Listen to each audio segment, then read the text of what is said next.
Yes, good morning students. In the previous video, you have seen about the primary auxiliary verbs. Now we are going to concentrate on modal auxiliary verbs and the use of this modal auxiliary verbs. You have learned that how many modal auxiliary verbs are there? 13 are there. We are going to see few of them, how to use it. Why? Because these are very essential for us in functional English. If I ask, give a pen, it could be a plain sentence. But if I say, would you give your pen? Can you give your pen? It is a sentence wherein it is somewhat pleasing, isn't it? So let us try to use this modal auxiliaries in our daily communication and try to enjoy learning everyday's English. Now look at the clip. Modal auxiliaries, they are 13. Now if you have seen how it is being classified, present and past tense, the short form of negative is also being used. Now if you have seen, will in the past it will become would, shall will become should, can will become could, may will become might, and must, need, and these will be in the short form of negative forms. We are going to learn about these forms. Okay. Now, how would we make sentences with this? Try to make questions and try to make sentences with this. May I come and you seek the permission? Okay. You need to learn. It is a compulsion that you need to learn. You need to write the exam. Okay. So here we will be learning about them. The usage of modal auxiliaries. The first one we have taken is will. Will expresses the future tense. Okay. For example, they will reach tomorrow. You will get a letter next week. Okay. So like that you can use a simple sentence. Not only that, you can also frame a questions with this. Will you lend me your pen? Will you post this letter? And coming to this, you also can make a question tag. They will come by train, won't they? Yes, question tag has also been prepared. So this is how we can use it as an ordinary sentence. We can use it for making an interrogative question. We can use it for question tags also. Okay. Now see, would is used. We have discussed that it is used in the past tense of the will, asking for polite questions. Would you like a cup of coffee? So maybe asking a polite questions. Would you mind lending me some money? Would is also used to express a wish. Would like to call upon a respected principal. I would like to know what my duty is. So letters you can also use to express your wish. Please make a note of this. Shall. In interrogative sentence, shall is usually used only in the first person. Okay. Shall I buy a car? Shall we visit the Taj Mahal? So in order to frame the sentence, that is, shall, we are making questions with it. Shall we go to the market tomorrow? Like that we can make questions with that. It is used with the second and third person to indicate an order, obligation and a promise. You shall keep this matter confidential. Drivers shall keep it to the left. You shall have a copy of my book tomorrow. Okay. So coming to the third bit, it indicates an offer or a suggestion. What shall we have? Tea or coffee?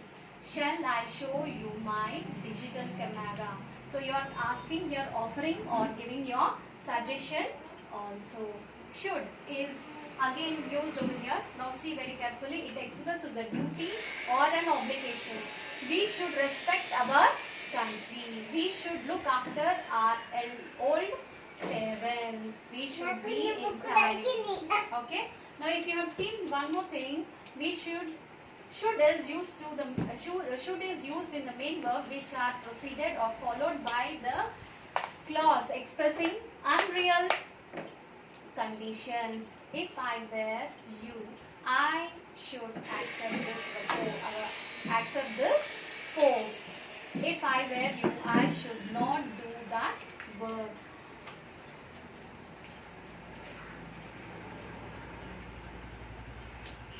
Now can expressing ability. You're expressing your ability over here. I can drive a car. I can do this. I can eat 10 bananas. I can drink a glass of milk in a second. So it is my ability I'm speaking about. Now if you have seen, it is also used for expressing permission. Can I use this computer? You can go now. Can I come in? You are seeking permissions also, you can use. Now if you have seen, can also used for expressing can is also used for expressing questions also, politer questions. You can expressing over here, if you have seen, see that expressing polite questions. Can you lend me your book?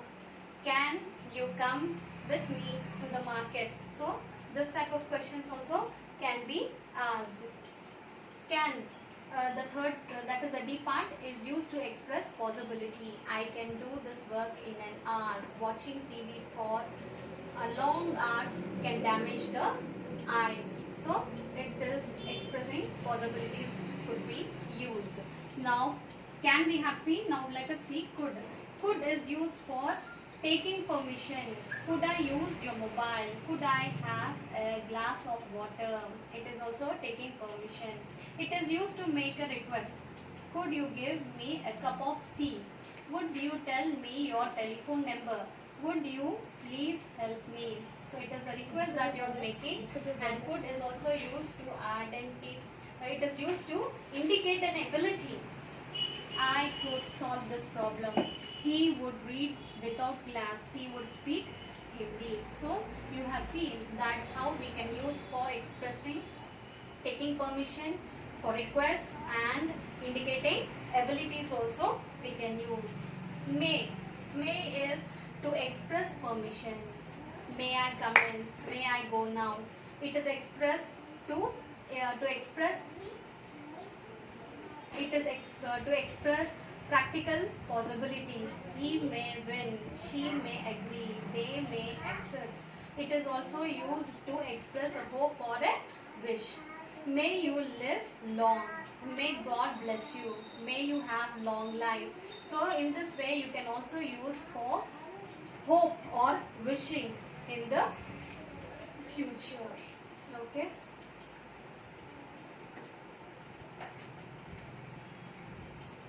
Now see the next one, might.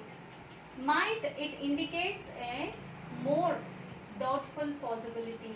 She might pass, he might win. So like that we can use for doubtful possibilities. It may happen, it may not happen. It might, it indicates a speculation about a past action. Past action. She might have passed in the first class. She might have gone abroad. So you can use it for the past active action or activities. Now must is it is used to show obligation. You must obey the order. Okay. Must is compulsion, that you have to do compulsorily. Yes.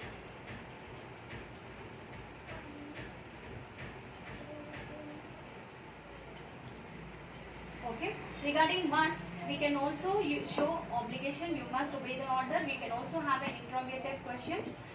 Must I or must I wait for you? Must we go to the station to receive them? It is expressing strong advice also sometimes. You must not use mobile. You must be punctual. To express a strong advice, you must be silent when you are in the doctor's room. Sometimes they say, isn't it? So it is an advice also. To denote strong determination, I must go to Delhi in summer. I must have my own way. Okay. So this is how we can need. As a principal verb, need is used to the sentence of required. I need your help. We need another's another player. And as an auxiliary verb need remaining unchanged, you need not to go there. Okay, it is a helping verb that we have used. She need not ask my permission. Need is used in the question.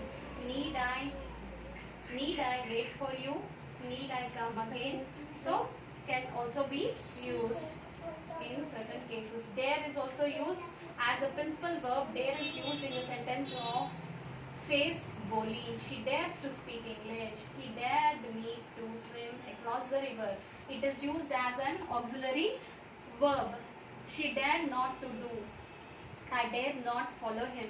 It is used to express anger. How dare he bet my brother? Sometimes we say, no, how dare you speak like that? So it is also used for expressing anger. Dare is also used in the question form to make the interrogative questions. Dare he insult you like that? Dare he fight with you? Used to is used in the past tense to express a past habits. He used to go to walk every morning last year. He used to spend her holidays with her brother. She used to spend her holidays with her brother. Ought to. It is used to show obligation. We ought to help the needy. We ought to obey our parents. So that is how we have. So that is how. So students, I hope you have understood how to use primary auxiliary verbs and also modal auxiliary verbs in order to speak and write a very good communication or very good English. Yes. So these verbs also function to convey complicated shades of meaning like expecting, permission, possibility and other things. Hope you all have understood. Thank you.